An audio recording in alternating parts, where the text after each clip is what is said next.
Yeah, this is the story about a Ghanaian herbalist called Nana Drobo II, who claimed to have found the cure for AIDS in 1992 and how he died in the same year. Nana Drobo was the head of Drobo Memorial Herbal Center and chief priest of Kwekufiri Shrine at Swansea near Winchi in the Brongahafo region.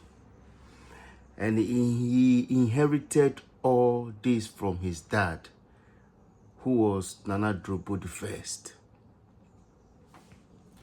So in 1992, this Nana Drobo II claimed fame or became famous internationally after claiming that he has a cure for HIV or AIDS, or HIV/AIDS as they call it. The same year, he was invited by the Japanese and he attended or honored this invitation with his secretary called Pa Koi Mensa. And they were invited by the Tokyo Broadcasting System, Dramatic Vision and Dental and Medical University of Tokyo. Yes, that's Tokyo Broadcasting System, Dramatic Vision and Dental and Medical University of Tokyo. These institutes invited Nana Drobo, which he attended with his secretary called Pakoi Mensa. The Japanese invited them because they wanted to test the potency or the efficacy of this AIDS medicine or drug that Nana Drobo claims to have found or invented. According to reports, they went to Japan around May in 1992. I don't know the exact date, but it's in May 1992, and they came back to Ghana in July, on July the 4th the same year. July 1992, they returned, and upon the return, Nana Drobo reported what had happened in Japan to the then Asantehene at the Menchia Palace. I think he was Otumfuo Opoku the second, yeah. He reported happenings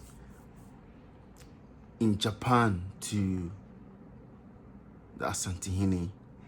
And when you look at the reports, it's like really serious allegations, you know, because Nana Drobo reported of attempted poisoning, robbery, and even a miraculous escape from Japan. You know, the stories are just wild, to be honest. I've read this from different sources. Ghana Web is one of the sources, and most of them are reporting the same story. Nana Drobo reported that upon arrival, they had a reception in Japan, and the soft drink that he was offered fell from his hand and broke. His secretary, this Pakoi Mensa, I mentioned his name, Pakoi Mensa, yeah. Pakoi Mensa did drink his soft drink, but he said 3 days later, Pakoi developed swollen face and red eyes. For the allegations are serious. So Nana Drobo said on the second day, his AIDS drug was taken for test. And normally this test takes 12 days, but his test was done in 5 days because of advanced technology by one professor called Professor Yamamoto. Yamamoto, yeah.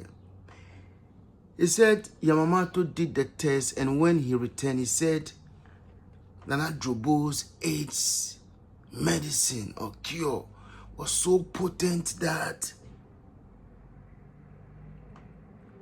it destroyed the AIDS virus during the test. Not only did it destroy only the AIDS virus, but it destroyed the containers that the tests were conducted in. And that because of that, he would like to reduce the potency of the drug from 9% to 3%.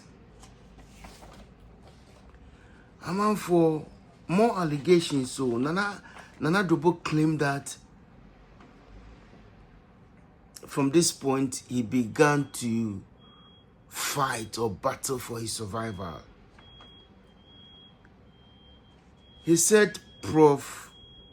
Yamamoto wanted to know his academic background because he did not believe that a mere herbalist could come out with a potent drug such as this to cure AIDS when world-renowned researchers and medical practitioners had failed to come out with the cure. More allegations. Nana Drobo said Prof. Yamamoto pleaded with him to agree to make him, Prof. Yamamoto, the inventor of this drug. And then he, Nana Drobo, becoming the co-founder of the drug. But Nana Drobo said he refused. He said after he refused, this Prof. Yamamoto again requested that he, Yamamoto, should be given an anti-AIDS drug or an anti-drug, should be vaccinated by Nana Drobo's anti-AIDS vaccine since he may, in the course of his duties, contract the disease. Once again, Nana Drobo refused. And then Nana Drobo said a few days later after that, he found that his telephone in his room, or he and his secretary's room, had been disconnected, and very powerful and sensory machines have been secretly installed to monitor their movement. He also said that at a point, he feigned sickness, and a doctor who was one of their hosts, Dr. Shimada, was brought an American doctor. So one of their hosts, Dr. Shimada, brought an American host as he feigned sickness. Nana Drobo pretended to be sick whilst he was in Japan because of what was happening, according to the reports. And he said the American doctor diagnosed him with a heart attack and said his blood pressure was so bad that if nothing was done, anything can happen. Meaning that this heart attack or this blood pressure might kill him. Again, Nana Drobo refused to be injected for this diagnosis. And then he said the doctor prescribed something called Brandine, I'm not sure. But Nana Drobo said it's a poisonous drug. And he promised, so he refused. So basically he prescribed this drug, which Nana Drobo described as poisonous. I'm not sure if it's poisonous or not, but I'm just reporting. And then the doctor promised to come back and at an appropriate time to give him an injection. More allegations.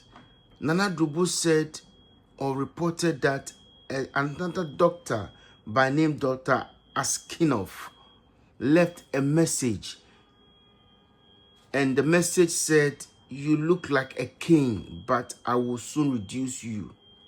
I'm afraid of you. Allegations upon allegations upon allegations. And then Nana Drobo again said that this Prof. Yamamoto confessed to him that later that 3 prominent Ghanaians had asked them, the Japanese, to eliminate him, Nana Drobo, so that he will not enjoy the fame that will accompany his invention or his accomplishment in finding this AIDS medicine or cure, as he claims. And Yamamoto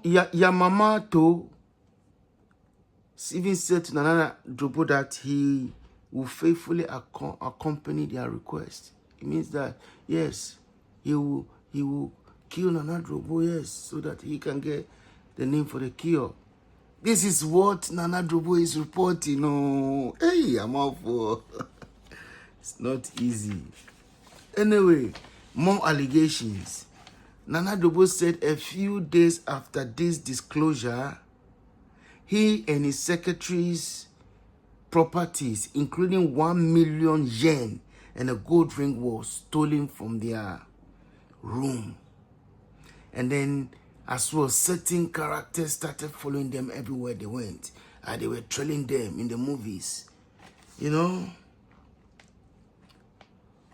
And then now Nana Drobo also reported that because of the tribulations or because of what they were going through, he and his secretary flushed the AIDS cure that he had taken to Japan down the toilet to prevent the Japanese from acquiring the drug illegally. Nana Drobo concluded by saying that the Japanese used all sorts of devilish tricks to eliminate him and his secretary, but failed. I'm on for, it's like, so 1992, that was the year that Nana Drobo had international recognition because he claimed that he's found a cure for this HIV/AIDS medicine, disease. Same year in May, he was invited by the Japanese, returned in July, made these reports at Menshia Palace, and then it's reported that in August, 25th August, Nana Drobo was found dead with gunshots from gunshot wounds near a village in Ofinsu, Ashanti. It's also reported that in 3rd October 1992, 5 people, including his secretary, driver, personal aide, and a linguist of Kwekufri Shrine, where Nana Drobo was a chief priest, were charged with his murder and conspiracy to murder. 3 out of the 5 were convicted. This is what this report says. I'm really interested. I have to try and look for cases of people that Nana Drobo cured with this, his medicine, because if he has a cure and the cure is sitting down somewhere and still suffering from this ailment, what's the point? I mean, did he really have the cure? Or was he just another scam from most African herbalists as we know it? Anyway, I'll do another video on this.